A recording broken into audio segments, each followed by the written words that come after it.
I have 10 new tips and tricks for Microsoft Excel. How can we split text into multiple columns in Excel? Take a look, I got this list here with the name, city and age. I just copy and paste this straight from my email and it's all in the single column, column A. First, you will need to select your data. You can select the range if it's short like that, or you can click here at the top to highlight the whole column A. Then be sure you are in Data tab here at the top. And you should be able to see this option, Text to Columns, here. Click on that. And now you will decide that you want to use some kind of symbol in your column or just fix it width of the column as the separation. In my case, I got this symbol here, so I can use that. So let's continue on. I click Next, and they will ask me which symbol I'm going to use. It can be tab, semicolon, comma. That's in my case correct answer, so you must adjust that. Take a look, space. It's not suitable for me because I got something like New York here with the space bar, like space between name of the city, right? So that will generate me extra column. So that's not for me. I use comma. Luckily there's comma between those values, so I use that. You can also put any custom symbol over here. Then I click Next. We got some additional options here. We can adjust what type of column you want. All that stuff is here, but you can simply click Finish at this point without any changes and adjustments, and you should be able to get separate columns. In my case, I get 3 columns. At first it was all crammed in column A, but the program detected a comma and separate that into 3 columns for me. Of course, you can manually adjust the data type as well later on. Simply here from general you can make a number. Here you can be sure it's text. So all of that can be also adjusted after you split your data already.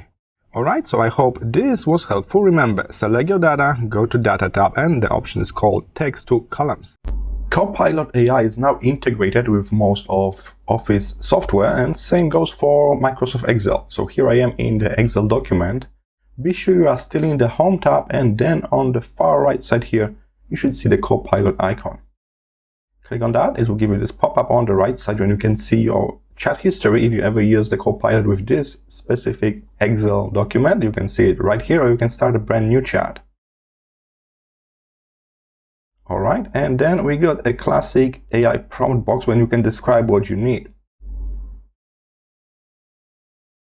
I asked AI to sum column C. Now it's working on it. First, I need to scan the data you got in your spreadsheet. So if you got really big spreadsheet and it's kind of messy, not like nice table, it may take time. And here it is. It's give me like the formula I should use in row number 8. So it's give me direction. How can I do it all by myself? Take a look, here's formula, and I can copy that and paste it, and they say row number 8. So I kind of got idea how to do it, or they offer me to insert the row for me and do it instead of me. So I can click this plus insert row, and in that case I got this extra row total and then formula that's already here. Keep in mind, it's not always like that. This is the perfect use scenario. Sometimes it may not offer you to insert row. If it's not understand the structure of a document, it's messy. They may give you the formula and tell you how to do it yourself, but not always give you this second part when they actually analyze your data and, okay, just insert row, insert column, and solve. So as you can see, nowadays it's like you got this little helper in form of a Copilot. As the name suggests, it's actually working. So I got this SUM for this extra row they add for me, and it's correct. But you still need to know what you try to do, because you need to describe that to Copilot. So it's not like you don't need to have any clue about how Excel's function and works. Alright, so this can be helpful if you forget how to do certain formulas or never tried it before. You can just ask Copilot to add graphs, make formulas, and all that stuff for you. And this will speed up your workflow, hopefully. Alright, so that's how you use it. It's directly inside here. And as you may notice, I'm actually using a Mac OS right now, so it's not bound with the Windows 11. Hey, let me show you 2 methods of dividing the whole column by the center number. Method number 1, we click next to that column. Hopefully you got 3 columns to use. And then you can just start typing equals. Click on the value. So click on this column B2. And then divided, so you got slash here, and then that number you want to use, so divided by 2, let's say, enter. Okay, and then you can simply drag this all the way down to match with all of the other values in this column. And this way we generate a new column with numbers from the column B divided by 2. The downside of this method is if I want to change this number 2 to something else like 3, then I need to remember to drag it all the way down, and that's make room for errors, human errors. Alright, how about setting this number somewhere in the document so we will never forget what is the number that we use? Alright, let's set it at the very top here. So I'm going to type number 4. Okay, and now I would change the formula. Divided by, and then I click on this number 4. This is C1. I will need to lock the 1 position, so I don't want this to move anywhere. I want to be locked to the very first row. That's why I'm going to type this $sign in front of it. It is. Okay. And enter. Now I can drag it down. And I can now easily see what is the number, and also I can change it quickly. So I can change it back to number 2. Enter. Everything is updated. Alright, so here are 2 ways of creating a column from another column divided by a certain number that you need. By default, Solver may be switched off in your version of Excel. Let me show you how you can quickly turn it on the Mac version, because it's a bit different for Windows and Mac. So open any Excel document and then head to Tools at the top. From here you will see Excel add-ins. Open this up and Solver is just right here. You need to click this checkbox and then OK. From now you can find Solver in Tools here, Solver, or from the top menu just head to Data, and it should show here at the very end of the list. You got Solver to your disposal. And from now on it will be here. You don't need to do it every time you turn on the program. How can we create bolder lines around some areas in our Excel document? First, I would suggest to select the area that you plan to make bold. Then in the very first tab, the Home tab, you will have an option to draw some lines in this section by formatting this whole thing as a table. So there's a special button here, Format as Table, when they give us some pre-made formats. Take a look, I can choose this one. They need to reconfirm the area of the table and click OK. And here it is. This is now format as the table, and by default you will get those extra bolder lines. Okay, there are many styles you can choose from. All of that is here. But what if you want to do it manually without setting up the table? You can do it as well, don't worry. In that case, you need to use the little drawing tool that is here around the font area. So I select all of that, open up border tool. Before you start, decide about the color of the border and then the thickness of it. So we can change the line style if you like. So change it first. I pick the bold one, and now I'm doing all borders. Boom, done. We make bold lines around this section. Keep in mind, you can do it even without numbers in, and you don't need to go only with all borders. Let's do outside borders. Here it is. Take a look. We got only the outside areas affected by this. Or you can do only bottom side of each table if you like. Top and bottom borders. Here it is. Alright, so there are many options here in the border section. Be sure you set up your color and line style before you start adding borders. If you mess up something, remember you can click here and then you can do no borders, and the borders are gone. No borders, all gone. Alright? So that's the default way we did it all for many years. Keep in mind now there's also additional way, just setting this area as a table if you like, but you can still do it the old way, no worries. Let me show you how we can add a very basic but useful bar chart in Excel. So here's my little table. I got some products and units for each product, and that's perfect data for our bar chart. So simply select all of that with your mouse first, so it's highlighted. Then head to Insert tab at the top, and you can see the different charts highlighted here.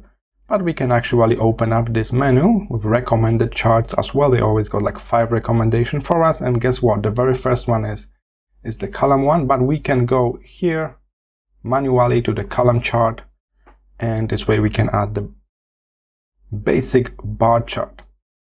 There are different styles. We can have a bars representing numbers popping up from the bottom or from the left. You could make it in a 2D or 3D like manner. So I go with classic 2D column chart, also called a bar chart, and now for each item, each product, I got this data on the bar chart showing here on the left. And of course we can modify this chart a little bit. Simply double tap on it to have some additional option here on the right. You may notice they give us several different styles to choose from here at the top. So maybe there are some ready to use styles you like. Maybe you prefer dark backdrop, or you prefer this clean minimalistic look with any extra lines. You can choose it from here. Take a look. Of course, if you double tap on some elements in the chart, you will have option to customize them here at the right side of your screen. So feel free to do it as well. There are special effects like shadows or glows, but also the basic stuff like adding fill colors, changing text, adding transparencies, and all of that we can see in the chart. Alright, so here it is, and keep in mind, if you change your mind and you want to try different type of chart, you can do it from here. You can change the chart type, but be sure your chart is selected, otherwise you cannot see this option. Okay, so you can change it to pie chart, and again we got some ready to use styles here for the top. Or we can go all the way back to column chart to bar chart, and here it is. How can we increase the width of a column in Excel? The easiest way is to hover your mouse in between columns. So you see column A, B, C, D, there's a little line in between them. Hover your mouse on that little line, click and hold, and then you can simply push those lines to make those columns wider, like that. Again, there's a little space between those columns. Click on that space and you can move it away to make it wider, or you can move it closer to make this as a narrow column, like that. Alright, so that's the manual method, simply adjusting with your mouse. Grab all the way here at the top, not in the sheets, at the top here when you see A, B, C, the letters for each column. Alternatively, you can right click on the column letter and you see the property here, column width. You click on that and you can type it from the keyboard. This can be very handy if you got mess up spreadsheet like this one. We got many different columns with different width, but you actually want to unify everything, so you can kind of select the whole spreadsheet like that, right click, and then you can change the column width here, and you can type like the number, like 40, enter, and each column got exactly same width now across the whole document. Alright, so there are two methods. Number one, hover your mouse in between different columns and move it manually. Number two, right click until you see column width, and you can type the width here from the keyboard. 20, OK, and done. Let me show you how you can add all of the numbers in a row in Microsoft Excel. Normally people like to sum everything at the bottom of the column, but you can also do it for a row, like here. Simply click on this empty area, start typing with equals SUM. You can select the formula from the list at this point. Then you can select the range. So click and hold, select those numbers, and close the bracket like that. Press enter to confirm. And here's my calculation. I can simply just drag this down to other rows. All done. Alternatively, you can position yourself here at the end of this row, then head to here at the top right, in the home tab, SUM, sum.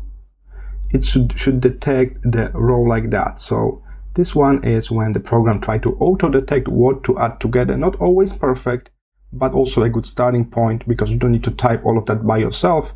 In my case, it's detect my range correctly, so I'm happy with that. I can click this OK button at the top, enter, and here it is. Alright, so that's how you can SUM, that's how you can add all of the numbers in one row. You don't need to only sum your columns, you can sum your rows in the same way. How can we add additional rows in Excel? The best way is to simply right-click on the number of the row, like this number 5, and then you got option to insert. If you click on that, you will see that the new row appear above. That's a great method. But what if you want to insert multiple rows at the same time? In that case, if you select more than one row, so I hold Shift and select 3 different rows at the same time. If I insert right now, so right-click, insert, I will get 3 new rows above. So that's one way of adding multiple rows at the very same time with just one click. You may also notice there's a little insert option here in the Home tab. At the top, there's insert, but keep in mind, it's simply insert a cell here. So now my values are moved down and do not match the quantity in the column B. So be careful with that. So instead of inserting cell, you need to open this short menu and select insert whole new row. This way you push all of the values down and everything is still as it was originally designed. So that's an important little detail. Do not insert cell, insert the whole row. And again, you can also use this short menu at the top to delete certain rows as well. So we can delete unnecessary rows. How can we count cells with text? Take a look here. I got this column A and B, and I got those mixed content values. Some of those are numbers and some of those are like text values. So how can I know how many cells got text in it? We can type a formula to count that. So I will start with equal count, and we search for count if, because we got condition, we need just text. Alright, then we mark a range. So which area I want to scan for that. Just one column or both columns. Let's start with one column. So I click and hold. I select the range. All right. And then what value are we searching for? So I open quotes, put the asterisk inside and close the quote. Now I close my brackets and confirm with enter. And take a look, we got value 8. So there are 8 cells in this column with text value. Let's try it out. I will replace lemon with some number. It's dropped to 7, alright? So it's counting only the cells with text in it. Take a look on the formula once more. Count if, the range, and then our value is simply asterisk in those quotes. So we're searching for any text. You could be more specific here. You can search for text that start with letter A. Alright, and then just one value. Up or at the top, I got number 1. And if you got no letters here, he will just give you all of the text cells. That's how you can scan, you can search, you can count how many text value you got in the range of the cells that you want to check. I hope this was helpful. See you in the next one.